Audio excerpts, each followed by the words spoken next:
ఎందుకంటే ఇక్కడ ఏమంటున్నాడంటే, నేను ఫరో వలన అతని సమస్త సేన వలన మహిమ తెచ్చుకుంటా.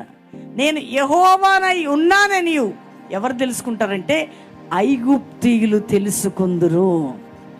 దేవుడు ఎప్పుడు దేవుడికి మహిమని తెచ్చుకునే కార్యాలు కొన్ని చేస్తాడండి. అందుకనే ఒక గుడ్డి వ్యక్తిని తీసుకెళ్ళి అడుగుతూ ఉంటారు, అయ్యా తండ్రి చేసినందుకు వచ్చిందా ఈ గుడ్డితనం, తల్లి వారు చేసిన పాపానికి వచ్చిందా? లేదు లేదు, నా మహిమ కోసం వచ్చింది. ఆమేన్ చెప్పండి. దేవుని మహిమ నీ మీద బయలుపరచబడేటప్పుడు నీ మీద శత్రు పోరాటం అధికంగా ఉంటుంది. అందుకనే పేతురు రాసిన పత్రికలు అంటాడు కదా, మీరు ఏమంటారు, శ్రమ, నింద, గాయము, బాధ ఇవన్నీ అనుభవిస్తే మీకు ఏదో వింత సంభవించబోతున్నదని ఆశ్చర్యపరకుడి. ఎందుకంటే మహిమాయుక్తమైన దేవుని ఆత్మ మీ మీద నిలుచుచున్నది కనుక మీరు ధన్యులు. మనకి ఇది వద్దు, ఇది తప్ప అన్నీ కావాలి. దేవుడు నీ జీవితంలో మహిమ పరచబడబోతున్నాడు. ఈరోజు వాక్యం ఏంటి చెప్పండి? దేవుడు నీ ద్వారా, నీ కుటుంబం ద్వారా ఆయన మహిమ తెచ్చుకోబోతున్నాడు. దేవునికి ఎంతసేపు అండి శత్రువుని ఓడించడం? దేవుడు అనుకుంటే ఎంతసేపు ఫరోని ఐగుప్తులో బయలుదేరక ముందే చంపేయచ్చు దేవుడు.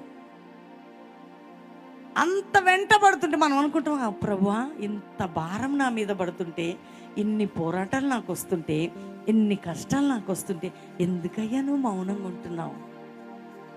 ఎందుకయ్యా నువ్వు మౌనముగా అయిపోయావు?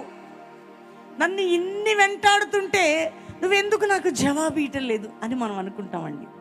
అందుకనే దేవుని ఆలోచన వేరు, మన ఆలోచన వేరు.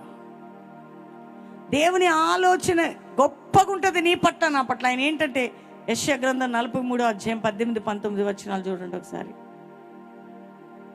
యెషయా గ్రంథం 43:18-19 చదువుదాం.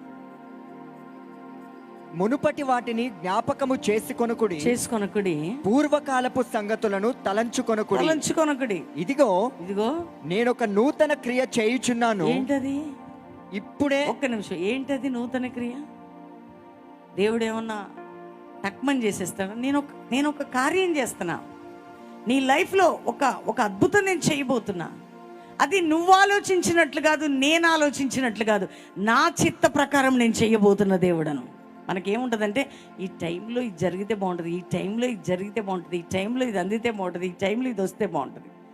లేదు, నువ్వు ఎప్పుడు పాతే తలంచుకొని ఉంటున్నావు. గత కాలంలో జరిగింది అప్పుడు అట్లయింది, ఇప్పుడు అట్లయింది, నా బ్రతికింతే, నా జీవితం ఇంతే, నా లైఫ్ ఇంతే అనే ఆలోచన నువ్వు కలిగి ఉన్నావు.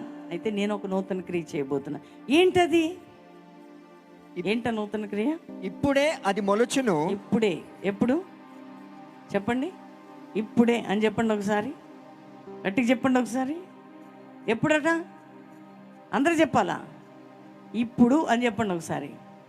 ఇప్పుడే. ఇప్పుడు మొలుచును అంటే ఇప్పుడు మొలుస్తుంది. మీరు దానిని ఆలోచింపరా?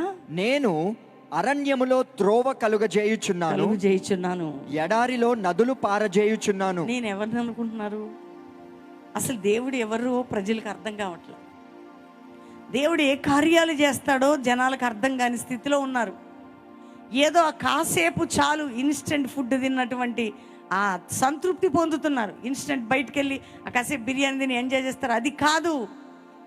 దానిని ఆలోచించరా మీరు?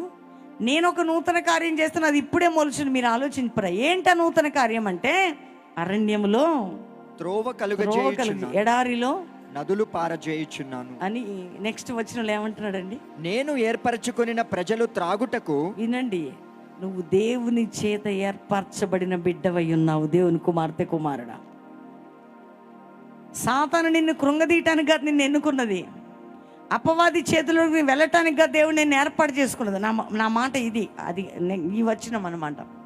నువ్వు ఎవరి చేత ఎన్నుకోబడిన బిడ్డవంటే దేవుని చేత ఏర్పరచబడిన బిడ్డవి నువ్వు.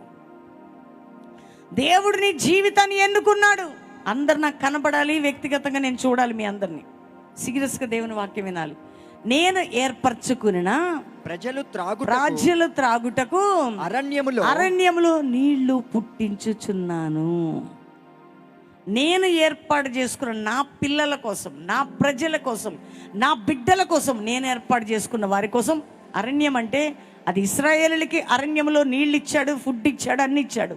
ఒకవేళ నీ జీవితం అరణ్యము లాంటి శోధన రోదన ఉన్నా దాంట్లోనట దేవుడు ఆశీర్వాదమును సిద్ధపరిచి ఉన్నాడట. అంతే. అది దేవుని పిల్లలకి దేవుడి చేసే కార్యం అండి. ఇశ్రాయేలు ప్రజలకి ఎడారిలో వాళ్ళకి అది ఇచ్చాడు, అరణ్యంలో త్రోవ చూపాడు, ఎడారిలో నీళ్ళు ఇచ్చాడు, అది వాళ్ళకి చేశాడు. నీ జీవితం ఎడారిలాగుందా, అరణ్యంలాగుందా?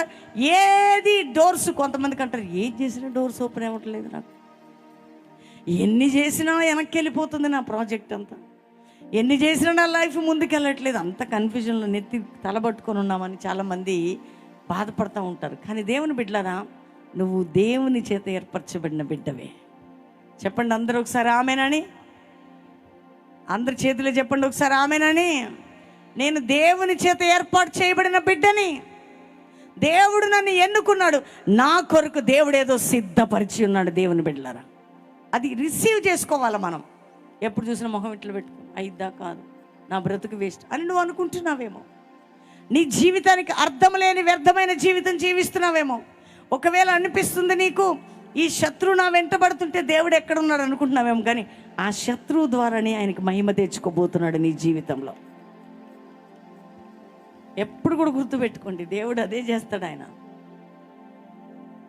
వాడు వెంటబడతా మనల్ని బలహీనపరుస్తున్నప్పుడు, త్రోవలేక అరణ్యంలో తిరుగులాడుతున్నప్పుడు, బంధకాలుతున్నప్పుడు, కష్టములు ఉన్నప్పుడు, నిందలు ఉన్నప్పుడు, అవమానంలో ఉన్నప్పుడు, పోరాటాలు ఉన్నప్పుడు, శ్రమలు ఉన్నప్పుడు నీ చేయి పట్టుకోకుండా నేను వదిలిపెట్టే దేవుడు కాదు. కానీ నువ్వు దేవుని చేత ఏర్పరచబడిన బిడ్డవు కాబట్టి నీ కొరకు అక్కడ ఏదో కార్యాన్ని ఆయన సిద్ధపరిచి ఉన్నాడు. అది నీ ముందుకు తీసుకొని రాబోతున్నాడు. ప్రభు నీకు వాగ్దానం చేస్తున్నాడు. ఎందుకంటే ఈ రోజులు ఏం తెలుసండి, పిల్లలు, పెద్దలు, వృద్ధులు ఆత్మీయతలో వయసులోకి రావాలి. యవనస్తులు చాలామంది అప్పుడప్పుడే పుట్టిన పిల్లల క్రైస్తవ బిడ్డలు చంటి బిడ్డలాగా ఆలోచిస్తారు. ఏదైనా రాగానే, ఏదైనా బలహీనపరచగానే ఆత్మీయ జీవితంలో బలహీనమైపోతారు ఆటోమేటిక్గా. ప్రతి విషయంలో శత్రువు ఈ రోజుల్లో ఎంతగా వాడు కృంగదీస్తాడంటే, మన వెంట పడి మనల్ని వెంటాడి మనల్ని బలహీనపరచాలని ప్రయత్నం చేస్తుంటాడు. ఫరో